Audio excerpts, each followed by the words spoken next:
Did you know what bizarre methods the Soviet Union used to fight Germany back then? They set up punishment camps where prisoners would undertake high-risk tasks like fire reconnaissance or flanking maneuvers, and someone would supervise every battle. Those who showed cowardice and fled were executed on the spot. They also strapped explosives to dogs, who would charge at German tanks. The infantry working with them had no time to react. The dogs would dive under the tanks and detonate the bombs. Some couldn't bear to see the dogs die and would personally carry bombs out of the trenches to destroy the tanks. A major, shocked by such sudden actions, quickly stood up to try to stop them, but was too late. Bullets soon pierced the man's chest. The major also got hit and fell down. German tanks were already in front of them. With immense pain, he resolutely detonated the bomb. This is a true scene from the Soviet Great Patriotic War. To deal with the fierce German troops, they recruited many healthy dogs and trainers from across the nation.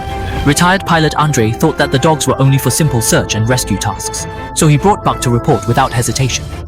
At the training base, Andrei, like other dog lovers, would walk Buck daily to learn simple rescue tasks. However, as the war situation worsened, the base received new orders to form a tank destruction unit using dogs. To make the dogs approach the tanks voluntarily, soldiers placed food under the tanks. After starving for 3 days, the dogs rushed to the tanks. The colonel ordered that this method be used for feeding in the future. This conditioned the dogs. At this point, the trainers understood well that this suicidal behavior would shatter the dogs. Some couldn't accept it and wanted to take their dogs home. The major fired a warning shot without hesitation, making these people comply. Andrei didn't want to see Buck die senselessly, but had no other choice but to endure it. After some training, the dogs could easily crawl under the tanks.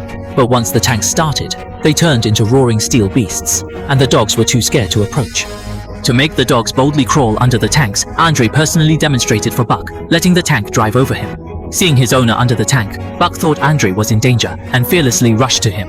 Thus, led by Buck, after training, all the dogs mastered the skill. Soon after, the tank destruction unit received orders to send a group to the front lines. The night before departure, Andrei, after internal conflict, decided to escape with Buck. Though his ideas were already known to the major, no significant hardship was imposed, merely pointing out that losses are inevitable in conflict. Heroes encompass both humans and canines. The next day, Andrei still took Buck to the front lines.